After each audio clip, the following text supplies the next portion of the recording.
Hello everyone, welcome to THLGK.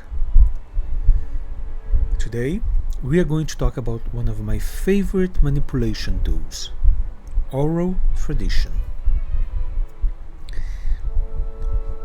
If you ever heard in the religious context someone using oral tradition, it was probably as a manipulation tool.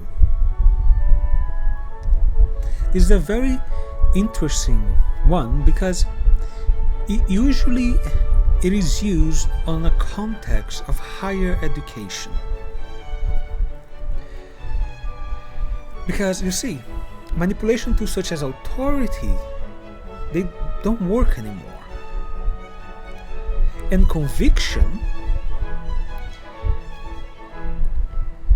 they probably realize it's not going to make it because the person they are talking to has already started questioning things.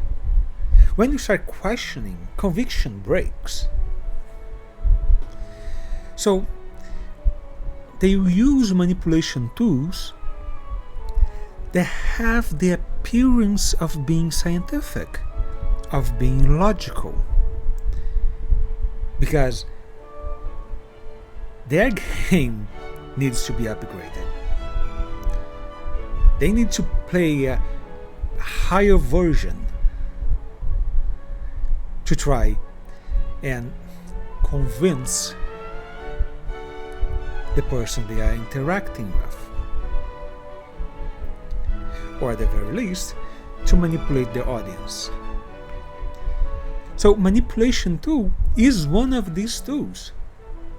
They have the appearance of being scientific, they have the appearance of being logical, but ultimately they aren't. And this is what we are going to explore today. Let's get to it.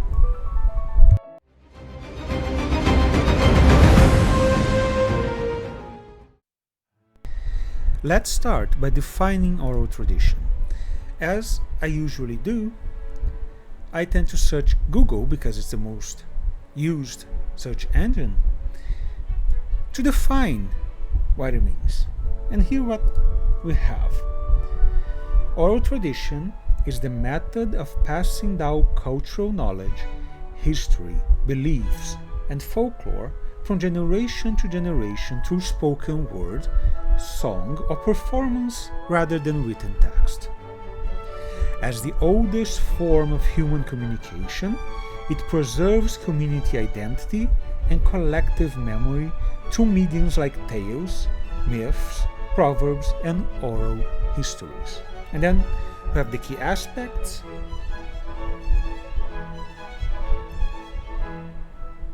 You can check it out if you want to pause the text, the video.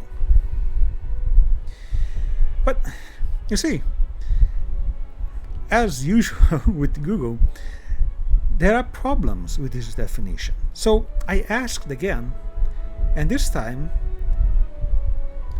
I added non-ideological to the search. And this is what it gave us. Oral tradition is the method of passing cultural, historical, and practical knowledge, memories, and values from one generation to another through speech, song, or performance rather than written records. It's characterized by its dynamic, fluid, and often collective nature, serving as a primary means of maintaining community identity and continuity without reliance on written documents.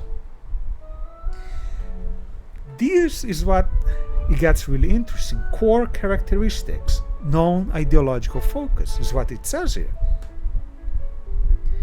The method of transmission is passed down vocally, often involving storytellers, griots, or elders, rather than literature or print. It's in the name, right? But this is the important part right here. Fluidity and variability. Unlike a fixed written text, Oral tradition is dynamic, allowing for adaptability. Stories, legends, and songs may evolve, changing based on the context of the teller or audience, while often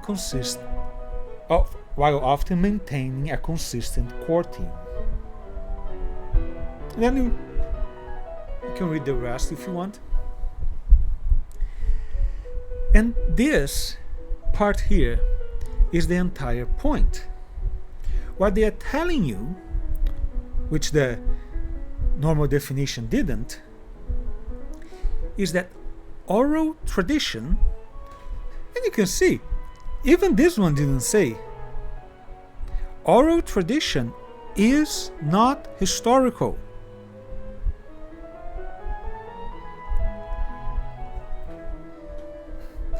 This is important.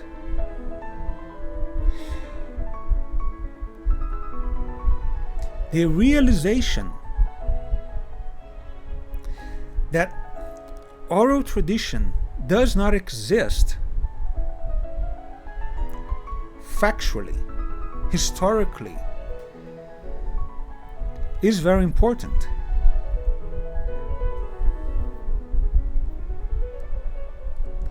Look, I'm not saying oral tradition itself is not real. Of course it is, we have it here. It's the oldest form. What I'm saying is that the contents are not historical.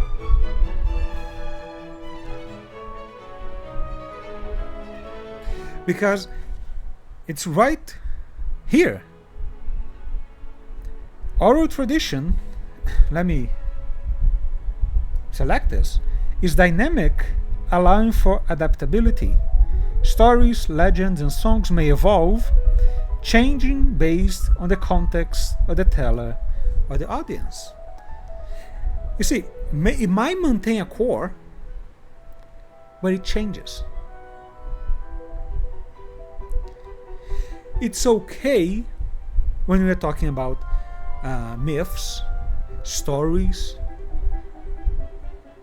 practical values, moral values. But when we are talking about history, and this is the point I'm trying to make, when we are talking about history, oral tradition is not historical. And let's see why.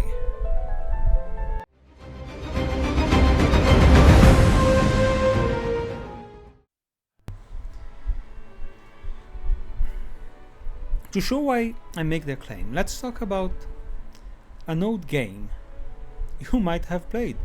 It's called the telephone game. So here on the screen I have 50 actually squares, and you imagine each one of these is a person. They are in a line, and the first person right here is given a piece of paper with a phrase in it, and the game starts. They tell the second person what's in the paper, the second person tells the third the fourth, and so on, until we arrive at the last person. Where's the fun in the game of telephone? Is that usually somewhere along the way the phrase gets distorted, and when it comes here and the last person says the phrase, it's usually completely different from what it was.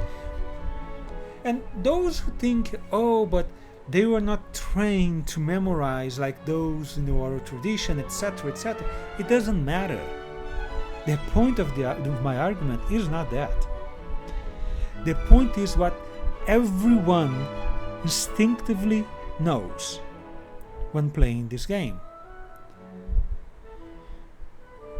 When the last person says the phrase, every single person will look at the first person and ask, is that the phrase? That's the point. Every single one will look to the original person and ask that question. This is why oral tradition is not historical. Because, let me remove this. When it comes to oral tradition, instead of people in a line, you see these 50 little squares as generations. So here you have the first generation, and here you have the fifth generation.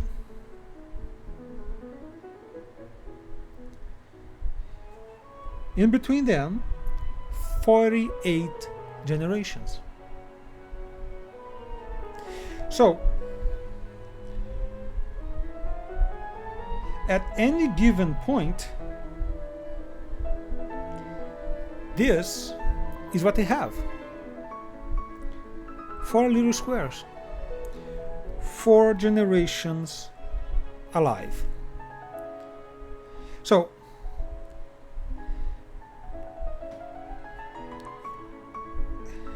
do these generations share the same story? Or this story has changed between them? We'd have to come and ask this person, let's say this is the great-grandfather, then you have the grandfather, then you have to ask the father, and lastly the son, and then you have to match their stories, and only if they matched completely you would be able to claim that this story has been transmitted orally for at least 4 generations. That would be the most you could do, because you don't know if this one, I just put another square in the picture, if this one shared the same story these 4 did. You don't know, and you'll never know, because this person is already dead. If you consider this 20 years, the second person would be 40. Let's consider 20 years per generation. The third person 60, the fourth person 80. The fifth person will be 100 years old. Very difficult to have 5 generations alive.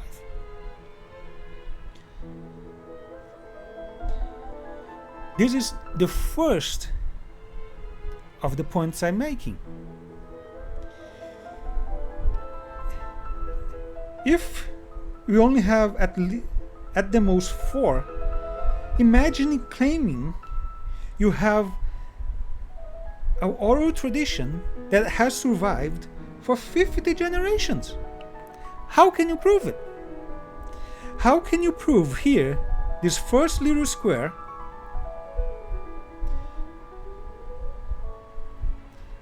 this person came up with a story, he witnessed a story, he was revealed a story, we are in a religious context after all.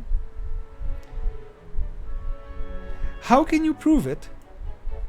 The story of the first person is the same as the story of the fifth person. Look, woo, we finally arrived at the fifth one, the last one. Oral tradition? You can't prove it.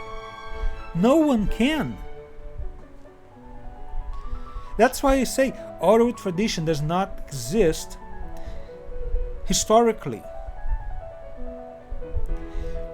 There is only one way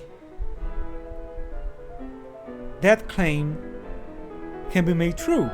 If we find a written text, of course, if it's text, it had to be written, right? I'm not even going to bother. I was going to, if you find a text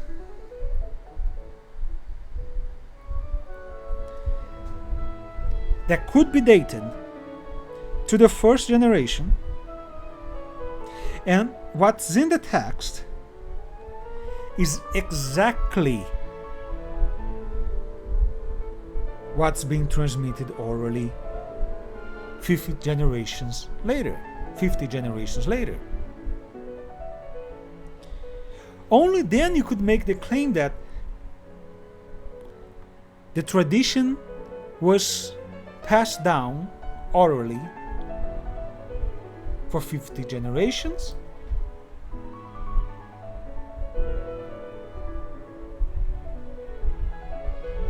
because you'd have something right here proving it was. But again, if you have something right here in the first generation proving it's there, you don't need to claim oral tradition. You only have to claim oral tradition because there is nothing here. There is nothing to prove your claim. So, they use oral tradition to justify why nothing was written up until this point, 50 generations later.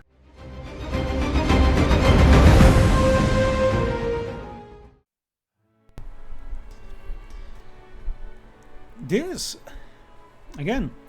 is not me inventing stuff.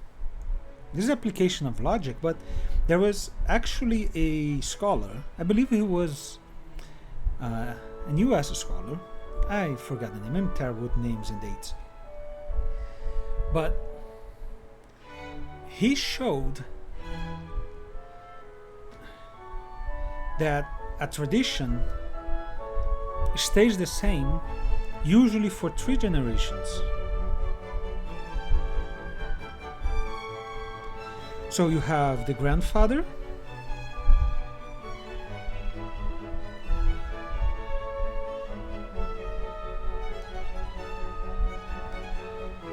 you have the father, then you have the son. It's usually through male transmission. The grandfather is the one who sets the tradition. Then the father and the son, they need to follow it. But here's what's interesting. Once the grandfather dies, the father takes his place. Now, the father is the one who sets the tradition. He is the one who determines what will be believed now. And it's easily imaginable. Those who were raised in a family with parents or grandparents, they know that you have to obey what they tell you. But when they get old, or when they die, the idea is basically when they lose power, the next in line takes charge, and then they can do whatever they want. This is basically what this scholar showed. Of course, there is they make points against it, but the interesting part is this existed in the past because families stayed together today, not even 3 generations anymore.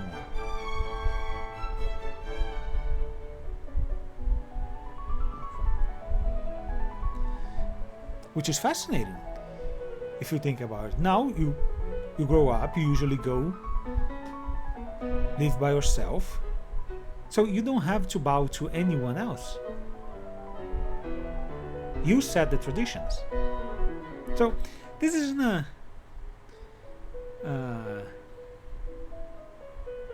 family environment, right? Now let's talk about in a bigger environment and bringing it to religion.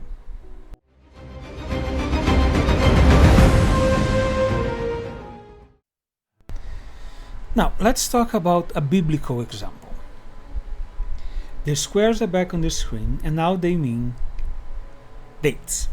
The first square is the year 1500 BC, and the last square is the year 500 BC. Around 500 BC is when the Torah was written.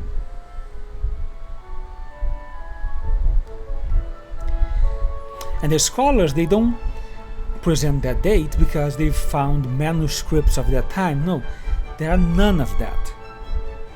There are no manuscripts. The date is through textual analysis. They analyzed the text, they found the elements, analyzed the elements of the text, analyzed places, analyzed words, they cross-referenced them, and that's how they found this date. It's also a very broad date because it's around 500, but some would put it being closed around the year 200 BC, when it was truly finished. But let's put that aside for now. Let's keep 500. Okay? So the people who wrote the Torah around 500, they are the ones who claim Moses wrote the Torah. And Moses would have lived around 1500 to 1200 BC. See, they have no idea when it was. You have a 300 years time period here where Moses could have lived. The more traditional ones you put around 200. But 200 is a very problematic year. We're going to see in future videos. So some try to push it back to 1500. So let's skip it. The oldest possible. Moses would have lived around 1500 BC. So the people here around 500, they were the ones who are claiming Moses. And go all the way to 1500, right here. Then Moses wrote the Torah. They make the claim.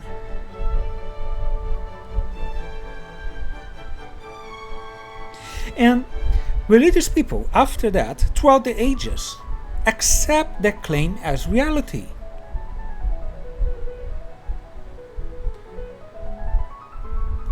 To this day, you hear people saying Moses is the author of the Torah.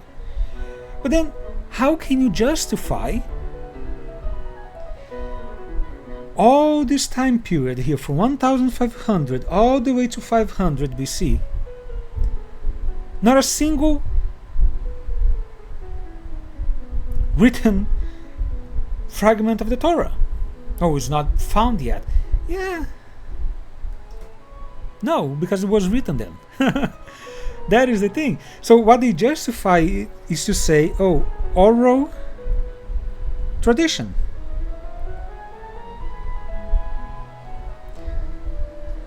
This is what I say, it doesn't exist. Because they are taking a claim from the true authors of the Torah that Moses is the author of the Torah. This is called retroprojection, by the way. Someone in the present writing as if they were someone from the past. We'll talk about that in detail. So they are doing this, claiming Moses wrote it around the year 1500, 1200. It doesn't really matter.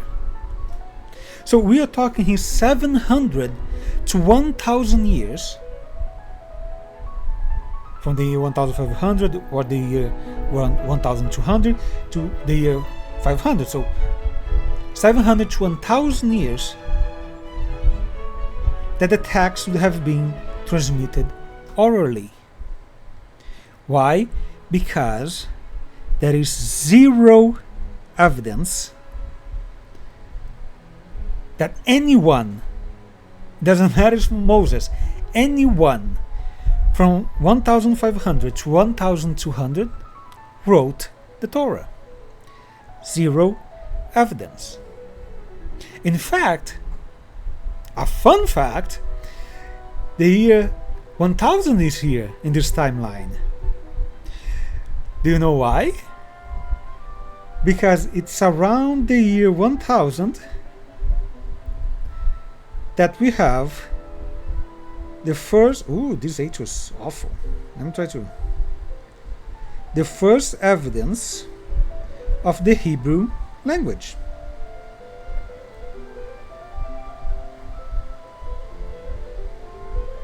Around the year 1000 BC.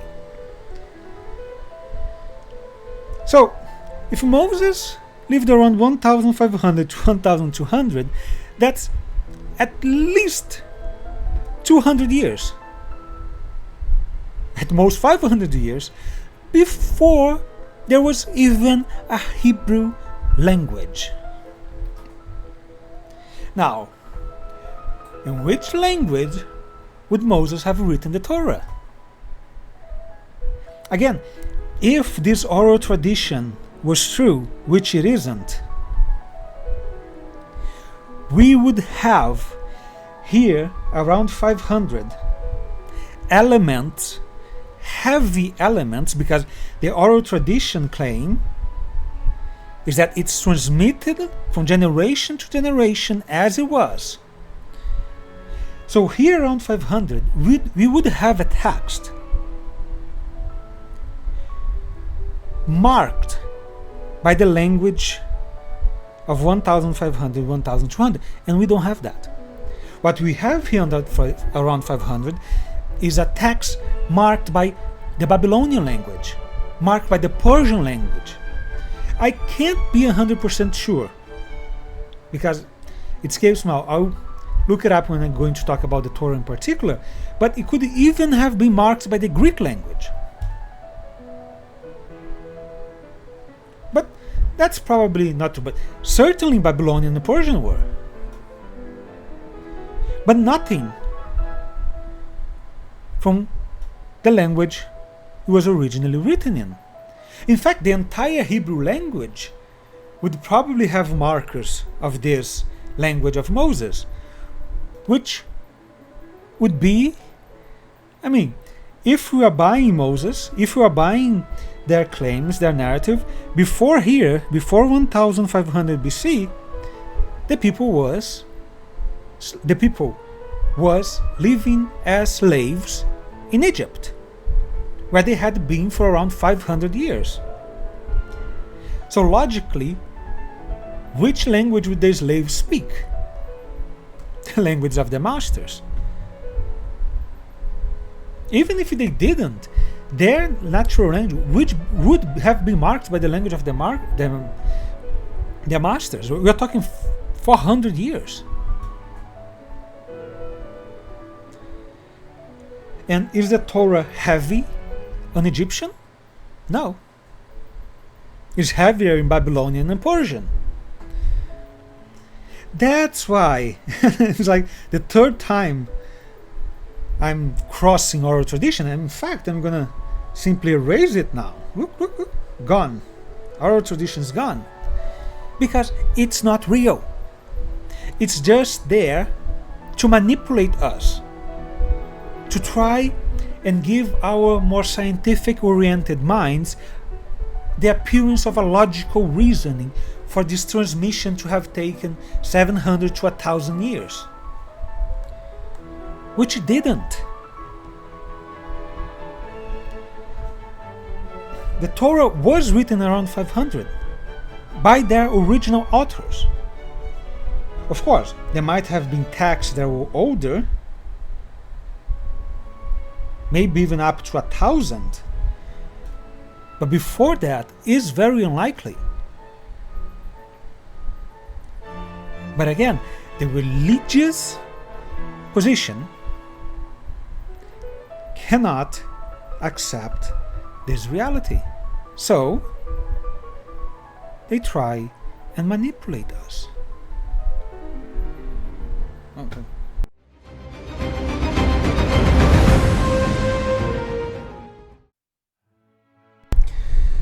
Okay, let's wrap this up.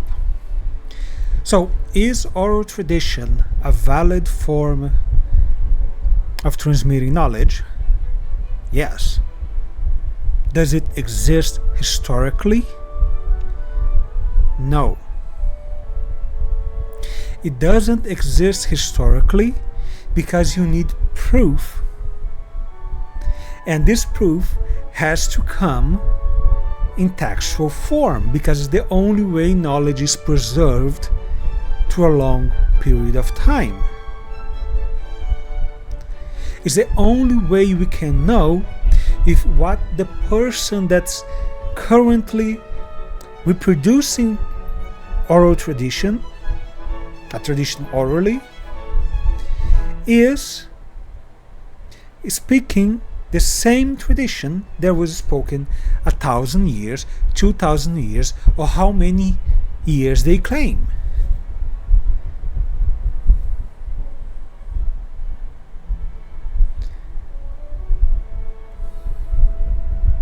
So I'm talking here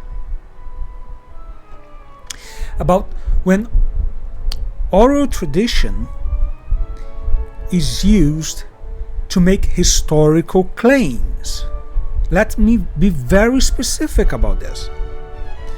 As we talked in the beginning and read in the definitions, you can have legends, you can have traditional knowledge, you can have moral knowledge being transmitted.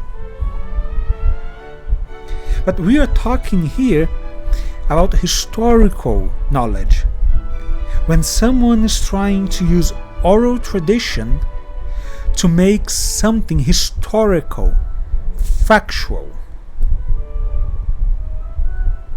That's why I use the example of Moses.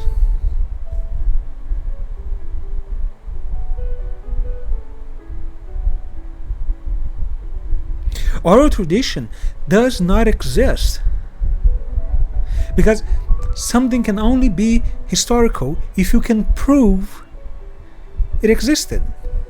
You have to prove it.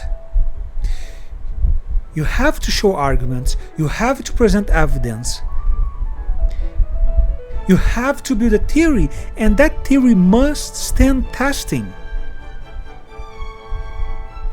And only when a theory is strong enough that no arguments can be presented against it, then it becomes a fact.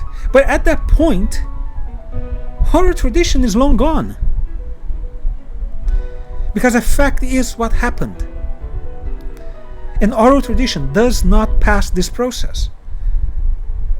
Oral tradition is the beginning of the process.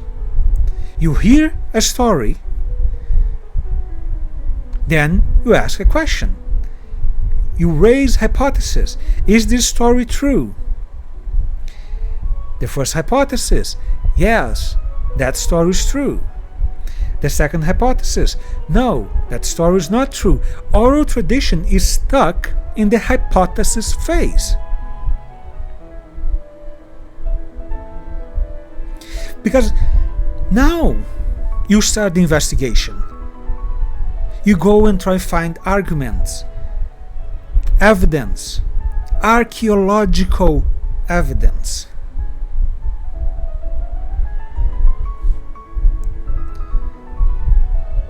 So, oral tradition,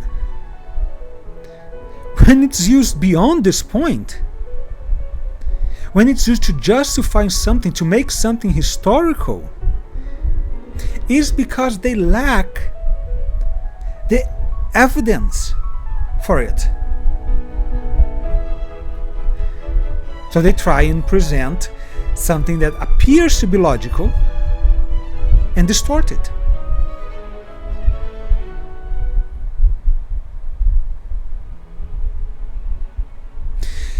This is why I show the case of Moses once again. They have zero evidence Moses wrote the Torah except what the Torah, the Hebrew Bible, and the New Testament claim. So they go from the text, from the claims of the text, and try to impose that on history. Try to say, oh, this is historical. And when someone presents the arguments, the evidence against it, then they use oral tradition. It's just to manipulate us. It's not historical. It's not factual. And you know it. Because with anything except the religion you believe in, again, if you are a believer, but with anything else, if someone comes to you with a claim, let's say, very common in modern times, about extraterrestrial abductions, extraterrestrial visitation, you will reject outright.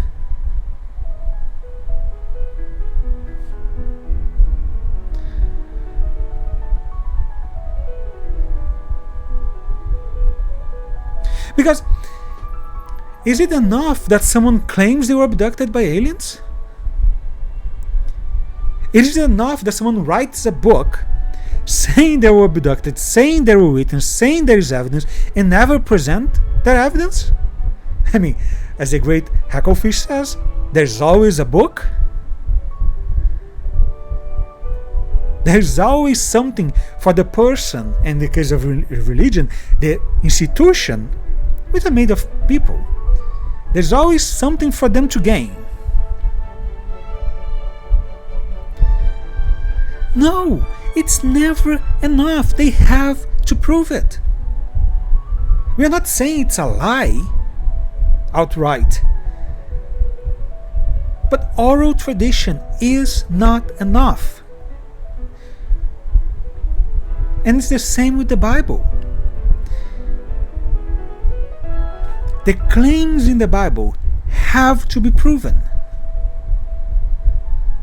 And if you hear someone using oral tradition, the only purpose is to manipulate us. Because they are trying to make us believe a claim from the Bible is historical. And without any evidence, they present something slightly logical that we could accept. And again, religion only does these things because they can't prove it. If they could, they would. Religion can't be honest because they are not on the side of truth. They don't have the facts. They don't have the history. That's the problem. Now, to close all this about oral tradition, do you know the text of the Bible? I mean, the text of any other holy book, but let's be specific with the Bible. No, the text, something we have on our hands, historical evidence, archaeological evidence.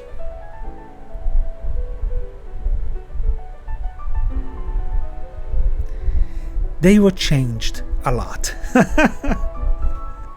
And here, I'm not talking about, oh, the Catholic Church changed. No. Nothing like that. Before then. Way before that. The Old Testament, you can thank the Temple of Jerusalem. The New Testament, it was decentralized. There was no central power up until the Christian church was formed as a unity. So these changes were made by normal people.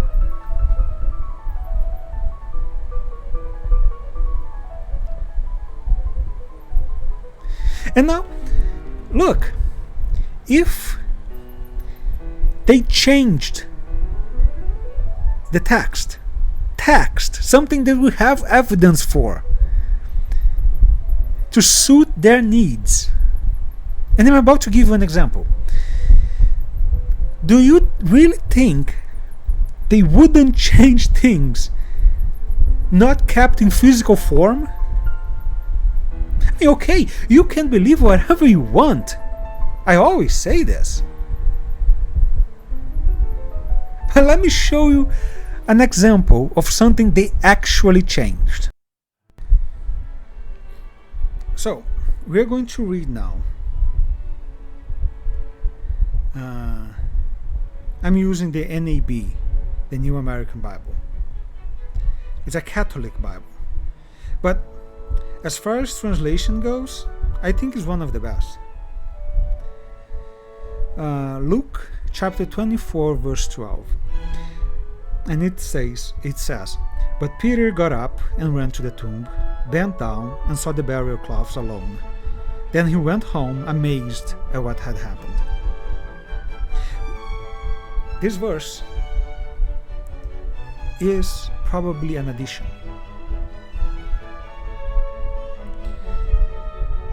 They state right here, there is a small footnote that says, "This verse is missing from the Western textual tradition, but is found in the best and oldest manuscripts of other text types." In my opinion, this is a very manipulative note. Because look what they say very carefully. This verse is missing from the Western textual traditions, but is found in the best and oldest manuscripts of other types. It doesn't say it's the best and oldest manuscripts they have, Christianity in general. It says the best and oldest of other types. I mean, which other types? This is the game they play. The oldest manuscripts, the oldest ones that we have found, they do not contain this verse. This verse does not appear. Now, other manuscripts contain the verse. Later manuscripts contain the verse. So what does that indicate? That it's most likely an addition by a different community. Probably the community of Peter. At some point they got a hold of the text and they saw that, but say, oh no. At least Peter had to go, and then they added this verse. But Peter ran and he saw the cloths alone and stuff like this. You see, even text, this is the point I'm trying to make. I'm not going into this. This is very interesting, but I'm not going into this for now. This is the point I'm trying to make. Even text cannot be trusted. Imagine oral tradition. Here, the same story. Now, the Gospel of John, chapter 20, verse 3. You can read both of them. Read the entire chapter and you see. But verse 3. "So Peter and the other disciple went out and came to the tomb." Verse 4. "They both ran, but the other disciple ran faster than Peter and arrived at the tomb first." Verse 5. "He bent down and saw the burial cloths there, but did not go in." Verse 6. "When Simon Peter arrived after him, he went into the tomb and saw the burial cloths there." The same story, guys. One, it says, Peter ran and he saw the cloths alone. It states he was alone. Now we have a different tradition by a different community, the so-called community of John, that adds someone running along with Peter. Who? Well, John. Who else? Now I have two people running. This is text. This is textual form. And this happened in what? A span of less than 100 years. Maybe a bit more. So, oral tradition is not trustworthy because text is not trustworthy.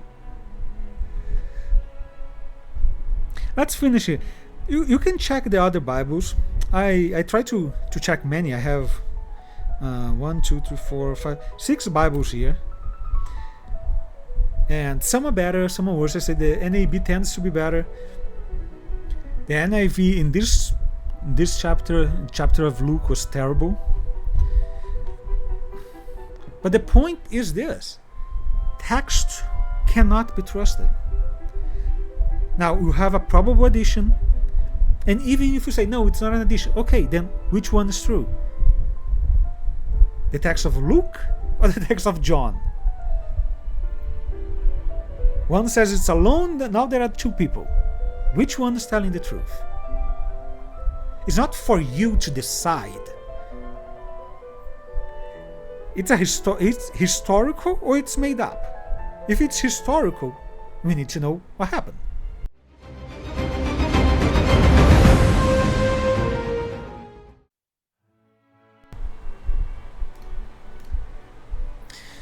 Well, that's all for today, everyone.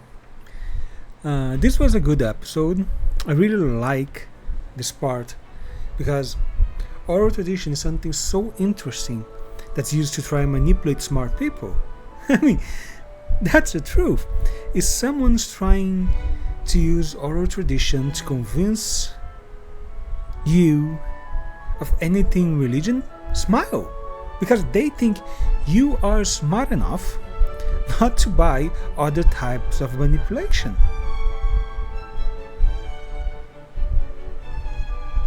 But again, it's just another form to manipulate us to believe something that's not factual, that's not historical. Just it's in a logical or close to logical appearance. And once you buy that, then you buy to conviction the other things are not factual or historical. And as I always say, you can believe whatever you want as long as it doesn't infringe on others. So, have fun. I will end reading the last chapter of the book of Revelation, NAB again, verse 18 and 19. This is what the writer of Revelation tells us almost the end of the book. I warn everyone who hears the prophetic words in this book. If anyone adds to them, God will add to him the plagues described in this book. And if anyone takes away from the words in this prophetic book, God will take away his share in the tree of life and in the holy city described in this book. That's it, guys. Those who can see, it's right here. An author of the Bible trying to curse people, not to add anything to what he wrote, not to take away anything of what he wrote, because he knows, the author of the Bible knows, all of them, this one in particular, he knows it's the culture of the time to change what other people wrote. Now imagine oral tradition. And with that, we close. So if you like this episode, if you consider something interesting, considering liking the video, subscribing to the channel, checking the other social media, for now mostly X, where I write companion articles to the videos. Thank you so much for your support, and I'll see you all next time.